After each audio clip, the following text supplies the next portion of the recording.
En esta hora vamos a compartir una palabra que le colocamos como título Milagros y Tolerancia. Milagros y tolerancia. Hemos compartido a lo largo de esta serie que los milagros que Jesús ha realizado en esta tierra durante su ministerio, los milagros no hacen salvo a nadie. Eso es bien importante tenerlo presente. Los milagros son aquellos eventos que están fuera del alcance humano, de la naturaleza humana, a veces indescriptibles, que Dios hace. El milagro más grande que nos puede ocurrir a nosotros en esta tierra es el milagro de la salvación. ¿Cuántos dicen amén? Amén. Porque podemos enfermarnos, Dios nos puede sanar como a Lázaro, pero eventualmente vamos a morir. Y algún día ya no vamos a estar en esta tierra. Entonces debemos de procurar que el milagro más importante, que es la salvación, esté presente en nuestras vidas. Hemos leído un pasaje en el Evangelio de Marcos donde encontramos el tema de los milagros, pero el tema también de la tolerancia. Vamos a leer una vez más este capítulo 9, textos 38 y 39. Juan, aquí habla de Juan, el discípulo, el apóstol. Juan le respondió diciendo: Maestro, hablándole a Jesús, hemos visto a uno que en tu nombre echa fuera demonios, pero él no nos sigue. Vemos cómo aquí Juan hace como un reclamo a Jesús. Hemos visto que alguien no es del grupo de los discípulos, de los seguidores de Jesús, que está haciendo milagros. ¿Qué hacemos frente a este evento? Pero él no nos sigue y se lo prohibimos porque no nos seguía. Déjeme darle una definición de lo que es la tolerancia. La tolerancia es el respeto a las ideas de otros y de las creencias de los demás. Eso es tolerancia. Respetar las ideas, las creencias y las prácticas de los demás. En relación a la falta de tolerancia, mucha gente ha muerto. Mucha gente ha sido martirizada porque sus pensamientos y sus ideas no se han colocado en afín a la misma sociedad. Vamos a leer un poco acerca de la palabra de Dios en Primera de Pedro, capítulo 3, versículo 12. Y vamos a ver algunas de las lecciones que podemos encontrar en este capítulo 9 de Marcos, capítulo 9, versículo 38. Todo ser humano, en lo que va buscando, todo ser humano tiene el derecho dado por Dios de tener sus propias ideas y de caminar con Dios, si así lo permite. Eso es muy importante. Moisés, cuando Dios le pide que sea el encargado de salir con el pueblo de Israel de Egipto, según la historia, se recuerdan que un egipcio o entre israelitas estaban peleando entre ellos, o le estaba pegando un egipcio a un israelita, y de repente llega Moisés, se percata del asunto y mata al egipcio. ¿Se recuerda de esa historia? El hecho de que no fuera afín el judío con el egipcio no le daba el derecho a Moisés de quitarle la vida a una persona. El apóstol Pedro, de igual manera, en una ocasión, cuando iban a entregar a Jesús, tomó la espada o el cuchillo y le cortó la oreja a un soldado romano, según con la creencia de defender a Jesús. Pero ese mismo Pedro, con el paso del tiempo, entendió un principio que Dios quiere que tengamos presentes esta mañana en la casa de Dios nosotros. Primera de Pedro 3, 12. Porque los ojos del Señor están ¿sobre quién? Sobre los justos, y sus oídos atentos a sus oraciones. Pero el rostro del Señor está contra aquellos que hacen ¿qué? Y aquí vemos cómo el apóstol Pedro, con el paso del tiempo y el paso de los años y de caminar con Dios, se dio cuenta que Dios el Dios que adoramos, el Dios que está en la Biblia, está atento a las oraciones de ¿cuántos? De todos, incluyendo de la gente que a veces pues no camina en la voluntad de Dios. Dios tiene misericordia. Y dice el apóstol Pedro, porque los ojos del Señor están sobre los justos y sus oídos atentos a sus oraciones, pero el rostro del Señor está contra aquellos que hacen el mal. Esta palabra del apóstol Pedro lo hace con un sentido de tener en cuenta que Dios escuchará y tendrá misericordia de todos. Evangelio de Juan, capítulo 16, versículo 1. Nosotros debemos de entender la posición que Dios nos ha dado como hijos de Dios en el lugar donde estamos como iglesia. Esto que Jesús quiere enseñarnos en Mateo 9, 38 y 39 y 40, que vamos a ver eventualmente, es algo muy importante, porque regularmente nuestra naturaleza es muy dada a ser muy sectarista o muy selectiva. Es decir, solamente escucharé la palabra de cierta persona que Dios ministre. Y si es de alguien más, pues no la voy a escuchar. Dice Juan 16:1, ¿lo tiene? Amén. Estas cosas os he hablado para que no tengáis ¿qué? Y esto es muy importante entender en la vida cristiana. A cuidar nuestra vida y evitar tropiezos. Un tropiezo se puede dar por una falta de atención, por la falta de cuidado en nuestro andar cristiano. Hemos dicho mucho esto a la iglesia y lo vuelvo a repetir. La vida cristiana no es de comenzar, es de terminar, y terminarla bien, de pie, con Cristo Jesús, sirviendo al Señor. Amén. Estas cosas os he hablado para que no tengáis tropiezo. Y luego comienza a hablarles a los discípulos de ciertas cosas que les van a pasar eventualmente con su caminar en la vida cristiana. Os expulsarán de las sinagogas, y aún viene la hora cuando cualquiera que os mate pensará que rinde servicio a Dios. ¿Cuántas veces hemos visto o hemos estado presentes en ciertos eventos en los cuales la gente, o quizás usted mismo, en el afán de defender a Dios, ultraja al hermano o dice cosas en contra de alguien de la familia, pensando que estamos defendiendo a Dios, cuando no somos nosotros los indicados de defender las cosas de Dios, sino el mismo Dios lo puede hacer? ¿Cuántas veces como familia hemos entrado en discusiones, en diferencias, por querer hacer entender a la otra parte? Hermano, entendamos algo, no vamos a cambiar a nadie. Yo tengo con ustedes aquí como pastor más de 15 años y muchos no han cambiado. A pesar de escuchar tantos mensajes de la palabra de Dios, de conocer tanto de Dios, sus vidas no hay cambios de que Cristo esté en su corazón. Y esto es algo que debo de decirle con mucho dolor en mi corazón. Jesús dijo que somos la luz del mundo, ¿cierto o no? Amén. Y somos la sal de esta tierra, es decir, los cristianos debemos de ser personas que marquemos la diferencia. Amén. Hombres que demostremos y mujeres que demostremos que tenemos un respeto y un amor por las cosas de Dios como ningún ser humano. Amén. Y el testimonio es lo más importante. Y voy a poner un ejemplo y espero que no lo tome personal, porque todos son mis hijos espirituales. Yo me recuerdo que antes mandaba un mensaje en el grupo de WhatsApp de la iglesia y me decían enterado o enterada. Hoy ni me contestan. ¿Qué se siente cuando usted manda un mensaje y no le contestan y lo dejan en visto? ¿Cómo se siente, hermano, hermana? ¿Le gusta? El no contestar un mensaje de WhatsApp es como que no me importa el saludo. Y como pastor se los digo,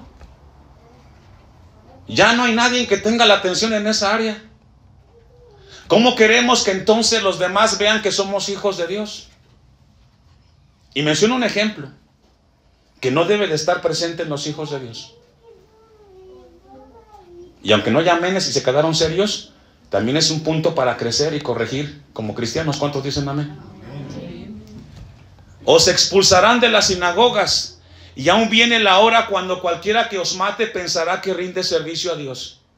Y harán esto, es decir, la gente va a agredirte, o te va a ignorar, o te va a maldecir, qué sé yo, pensando que de esta forma están defendiendo, haciendo las cosas cristianamente bien. Eso es lo que Jesús le está alertando a la gente, a sus seguidores. Y harán esto, versículo 3. Porque no con el 2. Y aún viene la hora cuando cualquiera que os mate pensará que rinde servicio a Dios. 3. Y harán esto. ¿Por qué? Porque no conocen al Padre. Qué importante es tener un encuentro con Cristo. Conocer a Dios. Tener una comunión con Dios constante. Y harán esto porque no conocen al Padre ni a mí. Hemos dicho también mucho esto. Cristianos no somos solamente por asistir el domingo. Somos cristianos porque vivimos de acuerdo a lo que Dios nos enseña. Amén. Y lo hacemos el lunes, el martes, el miércoles, todos los días de la semana, todas las horas de la semana y del año. Somos cristianos siempre. Y dice Jesús, y harán esto porque no conocen al Padre ni a mí, no tienen comunión. 4. Mas os he dicho estas cosas para que cuando llegue la hora, cuando les suceda, os acordéis de que ya os lo he dicho. Esto no os lo dije al principio porque ya estaba con vosotros. Y esto nos habla, hermanos, de lo importante que debe de ser nuestra comunión con Dios. Dicho lo anterior, vamos a Marcos y vamos a leer el pasaje. Y vamos a leer desde el 36 y vamos a ver el contexto de esta conversación de Jesús y este evento. Dice el 36 de Marcos 9. Y tomó a un niño y lo puso en medio de ellos, y tomándole en sus brazos les dijo: el que reciba en mi nombre a un niño como este, me recibe a mí. Qué importantes son los niños en la casa de Dios. Qué importante es que los niños estén en la casa de Dios. Y aquí viene una palabra para los padres que tienen hijos pequeños. Traiga a sus hijos al templo. Acérquelos a Cristo. Que sea usted el puente que tenga sus hijos para conocer a Dios. ¿Dónde van a crecer? ¿Dónde van a aprender los hijos de Dios si no es aquí en la casa del Señor? Se debe de esforzar, porque cada culto, que es una vez a la semana, estén aquí con sus hijos, alabando a Dios. Quizás algunos vienen a regañadientes, pero debemos de acercarlos los padres a los hijos acerca de Dios. El que reciba en mi nombre a un niño como este me recibe a mí, y el que a mí me recibe no me recibe sino al que me envió. 38. El tema son los niños, pero de manera inmediata pasa otro evento. Juan, el apóstol, el discípulo, le respondió diciendo: Maestro, hemos visto a uno que en tu nombre echaba fuera demonios. ¿Es malo bendecir a alguien con una oración y ayudarlo, hermanos? No. Sin embargo, los discípulos estaban molestos por esta persona que no dice la Biblia quién era ni cuántos años tenía, pero simplemente estaba bendiciendo a otros. Les estaba ayudando en un tema espiritual. Echaba fuera demonios, pero él no nos sigue. Es decir, no es del grupo que está contigo. Y se lo prohibimos. La pregunta es ¿por qué? ¿Quién les dio la autorización de que hicieran esto a los discípulos? ¿Qué tiene que ser a fuerzas forzosamente alguien? ¿Cómo podemos aplicar esto en el tema familiar? A veces en la casa hay ciertas diferencias y queremos que de ahí salgan las respuestas. Es que si no viene de mi hermano o de mi hermana la palabra, yo no la voy a recibir o no la voy a escuchar. Hermanos, cuando siempre Dios nos habla a través de diferentes personas, consejos, enseñanzas, no seamos tan sectaristas, tan cerrados en ese aspecto. Seamos un poco tolerantes, porque Dios nos habla a través de diferentes personas o circunstancias. Pero Él no nos sigue. Se lo prohibimos porque no nos seguía. 39. Y viene la respuesta de Jesús frente a este acto.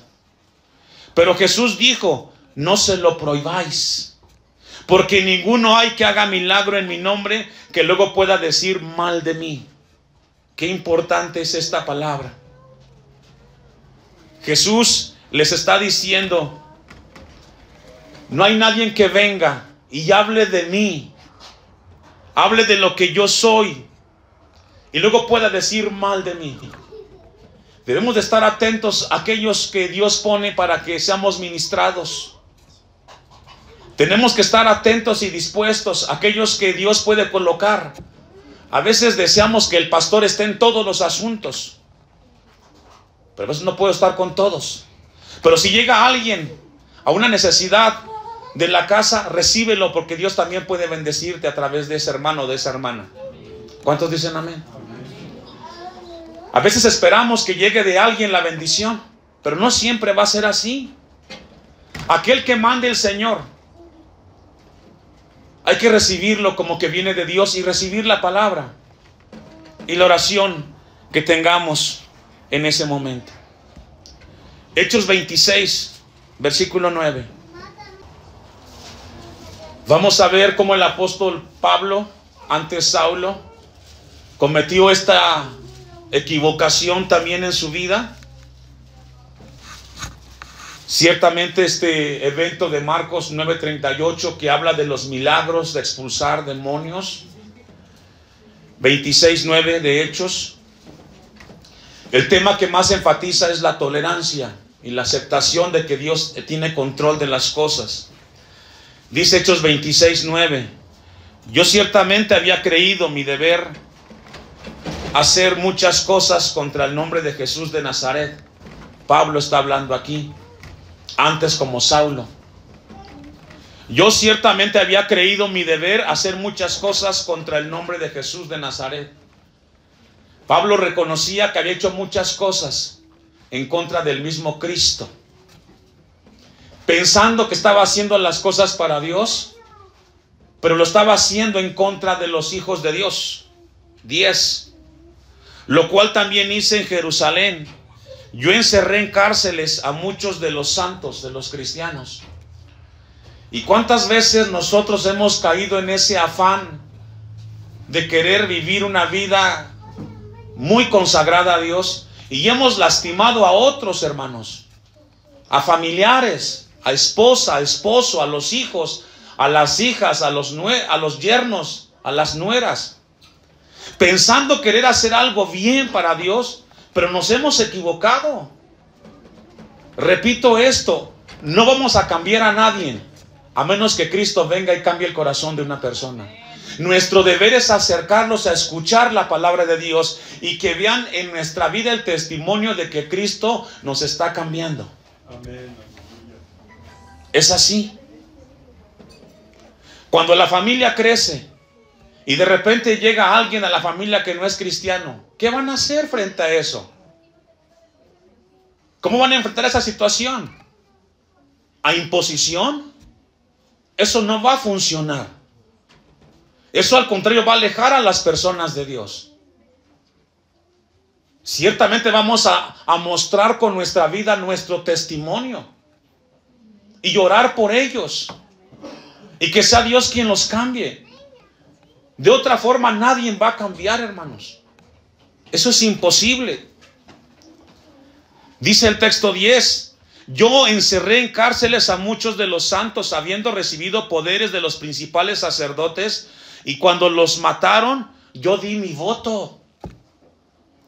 Y qué fuerte es lo que estamos aquí leyendo, que un hombre de Dios como Pablo estaba aprobando que hicieran daño a una persona, incluyendo quitándole su vida. ¿Y sabe de quién habla aquí? Habla de Esteban, el primer mártir, que fue apedreado y que Pablo estaba ahí. ¿Cuántas veces hemos estado como Pablo? En una situación donde hay una agresión hacia alguien y uno queriendo imponer. Y en lugar de calmar las cosas, le echamos más leña al fuego. Eso no debe de ser con los hijos de Dios. Debemos de evitar eso. 11. Y muchas veces castigándolos en todas las sinagogas, los forcé a blasfemar, y enfurecido sobremanera contra ellos los perseguí hasta en las ciudades extranjeras. 12. Ocupado en esto iba yo a Damasco con poderes y en comisión de los principales sacerdotes. Cuando a mediodía, oh rey, yendo por el camino, vi una luz del cielo que sobrepasaba el resplandor del sol, la cual me rodeó a mí y a los que iban conmigo. Y habiendo caído todos en tierra, oí una voz que me hablaba y decía en lengua hebrea: Saulo, Saulo, ¿por qué? ¿Qué? ¿Contra quién hacemos las agresiones, hermanos? Contra Dios mismo. Fíjese. ¿Qué es lo que Dios quiere esta mañana al hablarnos de esta palabra? A ser más cuidadoso con nuestras acciones y decisiones. A saber cuál es nuestra posición como cristianos. Y la posición como cristianos es vivir nuestra vida, lo que nos toca a nosotros en la voluntad de Dios. Y los que están a nuestro lado, que no logran entenderlo, solamente pedirle a Dios que les ayude a entender y a ver las cosas como lo estamos viendo nosotros. Eso es todo. A veces vemos que no todos caminan en la misma línea del Señor. Y la única forma es orar por ellos, invitarlos, y hasta ahí. Y habiendo 14 caído todos nosotros en tierra, oí una voz que me hablaba y decía en lengua hebrea: Saulo, Saulo, ¿por qué me persigues? Dura cosa te es dar coces contra el aguijón. Y entonces dije: ¿quién eres, Señor? Y el Señor dijo: yo soy Jesús, a quien tú persigues. Esto es profundo. Porque seguramente el apóstol Juan, cuando estaba diciendo, es que encontramos a uno que viene y aquí está haciendo milagros, pero no es de nuestro grupo. Y Jesús le dijo: no se lo impidas, déjalo. Porque al final, si él me conoce, nunca va a hablar mal de mí en cuanto al tema del testimonio. Y debemos de entender eso nosotros, hermanos, en el amor del Señor. Que Dios nos ayude en esta hora a entender la palabra de nuestro Dios y a caminar en ella. Vamos a regresar a Marcos 9:40 y vamos a ir sobre el final. Dice Marcos 9:40: porque el que no es contra nosotros, por nosotros es. Y cualquiera que os diere un vaso de agua en mi nombre, porque sois de Cristo, de cierto os digo que no perderá su recompensa. Cualquiera que haga tropezar a uno de estos pequeñitos que cree en mí, mejor le fuera si se le atase una piedra de molino al cuello y se la arrojase ¿en dónde? Quiero compartir esto y voy sobre el final. Nuestros hijos se van a equivocar en la vida. ¿Sabía usted eso, papá? El hecho de que aquí estén los jóvenes aprendiendo de Dios no los exime de que no cometan en la vida errores. Todos los cometemos, ¿o no? Todos nos equivocamos en alguna vez en nuestras vidas. Pero debemos de entender que nosotros, los padres, no debemos de ser los causantes de esos tropiezos o de esas equivocaciones. Que no seamos nosotros, los adultos, los que propiciemos que nuestros hijos se alejen de Dios. A veces los hijos, en el afán de estar creciendo y en el desarrollo de la adolescencia y de encontrar una aceptación, escuchan música del mundo, de este género, de este género, de este género, y allí andan buscando una identidad, aceptación. Y luego llegan a la casa y encuentran que la mamá está igual y el papá igual, escuchando la música del mundo. Pues ¿en quién se va a apoyar? Usted debe de cuidar eso y no ser tropiezo.